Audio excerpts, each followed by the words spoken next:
मसला है माह रमज़ान ही के हवाले से कि माह रमज़ान में अक्सर तौर पर लोग अपनी ज़कात निकालते हैं माल की।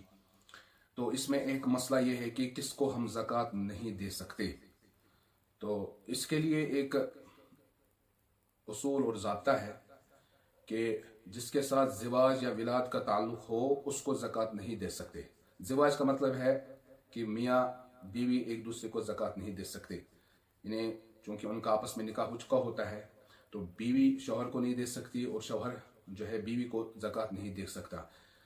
इसी तरह से विलाद का ताल्लुक़ यानी कि माँ बाप अपने बेटे को और बेटा अपने माँ बाप को ज़कात नहीं दे सकता, जिसको हम दूसरे अल्फाज में कहे तो उसूल व फुरू को ज़कात नहीं दे सकते।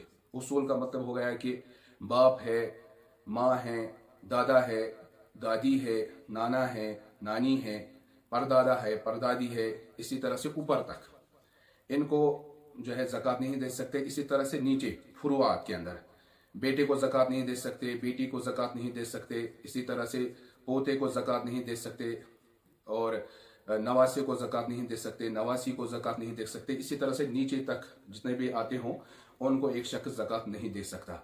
उसके अलावा जितने भी रिश्तेदार हैं उनको आप ज़कात दे सकते हैं। भाई भाई को ज़कात दे सकता है बशर्ते कि उनका खाना पीना अलग हो।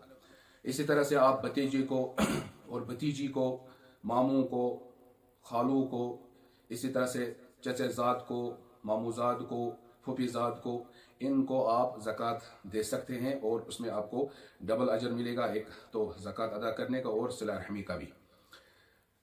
और तीसरे नंबर पर जिसको आप ज़कात नहीं दे सकते वो हो गया सैयद, यानी जो हज़रत नबी अकरम सल्लल्लाहु अलैहि वसल्लम के अहले बैत से जिसका ताल्लुक़ हो। जैसे कि हमारे माशरे के अंदर आम तौर पर हज़रत फ़ातिमा ज़हरा रज़ी अल्लाह तआला अन्हा की औलाद में जो आते हैं उनको सैयद कहा जाता है। या इसी तरह से हज़रत हसन, हज़रत हुसैन रज़ी अल्लाह तआला अन्हुमा, इनकी औलाद में जो हैं उनको सैयद कहलाते हैं, उनको ज़कात नहीं दे सकते। उसके अलावा आली जाफ़र है और आली अकील है, आली अब्बास है, जिनको हम बनु हाशिम कहते हैं। तो जो भी अहले बैत से ताल्लुक़ रखते हों, सादात हो, उनको आप ज़कात नहीं दे सकते। वजह उसकी यह है कि हज़रत नबी अकरम सल्लल्लाहु अलैहि वसल्लम ने फरमाया कि जो ज़कात का जो माल है ये लोगों के मालों का मेल कुचेल है और जो कि मुनासिब नहीं है अहले बैत के लिए, सादात के लिए कि वो इसको इस्तेमाल करे। इसी वजह से एक मरतबा हज़रत हसन रज़ी अल्लाह तआला अन्हु ने सदक़े का एक खजूर उठा लिया और मुँह के अंदर आपने उसको भर लिया तो आप सल्लल्लाहु अलैहि वसल्लम ने फरमाया कख कख, ये अल्फाज हैं हदीस के कि इसको निकाल दो, बाहर निकाल दो। तो वजह उसकी है कि तरबियत करना मकसूद थी। हालांकि हज़रत हसन बहुत छोटे थे, अभी मुकल्लफ नहीं थे, लेकिन तरबियत ऐसी थी कि छोटे से ही बच्चे को पता चल जाए कि मेरे लिए क्या चीज़ जायज़ है, क्या चीज़ जायज़ नहीं है। तो लिहाजा सादात को आप ज़कात नहीं दे सकते। लेकिन अब मसला यह है कि अगर सादात में से कोई शख्स या कोई औरत मुस्तहिक हो, मजबूर हो, तो अब उसके लिए क्या करें। तो उसके लिए बहुत सिंपल मसला है कि आप उसको हदिया दें, आप उसको क्या है नफली सदक़े से जो है मदद करें। और ये तो ज़्यादा औला है दूसरों से, यानी जो दूसरे मुस्तहिकीन हैं उनसे ज़्यादा तरजीह किन को दी जाएगी, जो सादात है। अगर वो मुस्तहिक है आप उनको अतिया दे दे, आप उनको हदिया दे दे, नफली सदक़ात से क्या करे, उनको मदद करे। और जो इस तरह से करेगा इंशाअल्लाह वो हज़रत नबी अकरम सल्लल्लाहु अलैहि वसल्लम की सिफारिश के क्या बनेंगे, मुस्तहिक बनेंगे। और चूँकि इनके लिए आप सल्लल्लाहु अलैहि वसल्लम के ज़माने के अंदर खुम्स मिला करता था, कुरान मजीद के अंदर है वअलमू अन्नमा गनिमतुम मिन शैइन फअन्ना लिल्लाहि खुम्सहु व लिर्रसूल।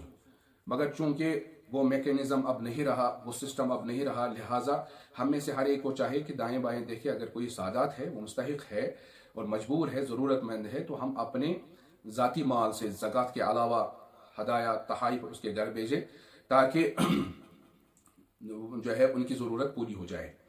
इसी तरह से जिसको ज़कात नहीं दे सकते चौथे नंबर पर वह है गैर मुस्लिम। गैर मुस्लिम जो है उसको ज़कात का माल नहीं दे सकते। मगर इसका हरगिज़ मतलब नहीं है कि अगर आपके जो है इर्द गिर्द पड़ोस में कोई गैर मुस्लिम रहता है उसकी मदद ना करे, क्योंकि वो भी कभी ज़रूरतमंद हो सकता है, उसको भी खाने पीने की ज़रूरत पड़ती है। लिहाजा हमें चाहिए कि नफली सदक़े से उनकी मदद करे। जबकि हमें तो इस्लाम ने जानवरों के साथ हुस्न सलूक का हुक्म दिया। चुनांचे एक हदीस में है नबी अकरम सल्लल्लाहु अलैहि वसल्लम ने फरमाया कि एक फासिक औरत की मगफिरत इस बिना पर कर दी गई कि उसने प्यासे कुत्ते को पानी पिलाया था। लिहाजा ये तो फिर भी एक इंसान है, अगर गैर मुस्लिम है लेकिन इंसान तो है, लिहाजा हमें चाहिए कि नफली सदक़ात से या दूसरे ज़राए से, तोहफ़ा तोहाइफ से हम उनकी क्या करें, मदद करें। इसी तरह से जिसको हम ज़कात नहीं दे सकते, आज बहुत एक अहम मसला है, बहुत सारे फलाही इदारे हैं, खैराती इदारे हैं या एनजीओज़ है जो ज़कात का माल जमा करते हैं। तो उसके लिए ज़रूरी है कि हमें तहक़ीक़ करनी लाजिम है कि ऐसे खैराती इदारे, फलाही इदारे जिनके मुख्तलिफ नाम होते हैं, क्या वो हमारे ज़कात के अमवाल को मुस्तहिक़ीन तक पहुँचाते हैं सही तौर पर कि नहीं। क्या वो किसी मुस्तनद जो है आलिम के ज़ेर निगरानी काम कर रहे हैं या नहीं कर रहे हैं। क्योंकि हमें देखने को मिलता है कि हमारे माशरे के अंदर जो एनजीओज़ चलाते हैं या फलाही इदारे चलाते हैं, तो उसके जो जिम्मेदारान होते हैं उनको जो है आम तौर पर शरीयत के मसाइल का इल्म नहीं होता। लिहाजा ये देखने को मिलता है कि वो ज़कात का माल हर कसो नाकस को देते हैं, एरे गैरे को देते हैं, कोई भी आया उसको दे दिया, तहकीक नहीं करते हैं कि ये मुस्तहिक है या नहीं। इस एतबार से हमारे ऊपर लाजिम बनता है, हमारी ज़कात अदा नहीं होगी जब तक कि हम खुद तहकीक ना करें कि वाक़अतन ये मुस्तहिक तक हमारी ज़कात पहुँचा देते हैं या नहीं पहुँचा देते। अगर आपने तहकीक कर ली और उसके बाद आपने ज़कात अदा कर दी, बाद में अगरचे उन्होंने उसको गलत इस्तेमाल किया, लेकिन आपकी ज़कात अदा हो जाएगी क्योंकि आपने तहकीक की हुई है। लेकिन बगैर तहकीक के ऐसे एनजीओज़ को, ऐसे फलाही इदारों को ज़कात नहीं देनी चाहिए जो है सदका नाफिला और सदका वाजिबा ज़कात के अंदर फ़र्क करना ना जानते हो, जो ये तहकीक ना करते हो कि कौन मुस्तहिकीन है कौन गैर मुस्तहिकीन है। इसी तरह से एक अहम मसला ये भी है कि हमारे देहातों के अंदर या शहरों के अंदर बहुत सारी जगहों पर मकातिब कायम हैं, जिनमें सुबह 1-2 घंटे या शाम 1-2 घंटे बच्चे आते हैं, कुरान पाक पढ़ते हैं मौलवी साहब के पास, और उसके बाद वो घर चले जाते हैं। उनका वहाँ पर जो है खाने पीने का नज़म नहीं होता, या वो इकामती जो है मकातिब नहीं होती हैं कि जहाँ पर बच्चे रात को रहते हैं, खाना पीना वहीं पर उनका होता है। तो ऐसे मकातिब को भी ज़कात देना जायज़ नहीं है, क्योंकि मुस्तहिकीन पर जिनके पास ज़कात नहीं पहुँचती, वहाँ जो बच्चे पढ़ते हैं वो उनका खाना वाना उनका इंतज़ाम घर वाले करते हैं, वो इदारा नहीं करता, वो मकतब नहीं करता। बल्कि बहुत सारी जगहों पर हमें देखने को ये मिलता है कि वहाँ पर जो मुअल्लिम होते हैं उनको जो तनख्वाह दी जाती है वो इन्हीं ज़कात के पैसों से दी जाती है, जो बिल्कुल भी जायज़ नहीं है। क्योंकि ज़कात का पैसा बतौर उजरत के, नहीं किसी का मुआवजा के तौर पर हम नहीं दे सकते। किसी का मुआवजा बनता है, उजरत बनती है, तो आप डायरेक्टली ज़कात का पैसा उसको नहीं दे सकते। लिहाजा तहकीक करनी चाहिए कि कहाँ पर इकामती इदारे हैं, कहाँ पर गैर इकामती इदारे हैं, यानी बच्चे कहाँ पर रात को रहते हैं, खाना पीना कहाँ पर होता है, नहीं होता है। तो इसको आपने तहकीक करनी है, उसके बाद अपनी ज़कात दे देनी है। लिहाजा चूँकि आज माह रमज़ान के अयाम चल रहे हैं, सारे मुसलमान ज़कात जो है देते हैं माह रमज़ान के अंदर, लिहाजा तहकीक कीजिए कि हमारी ज़कात अदा होती है या नहीं होती है। तो ये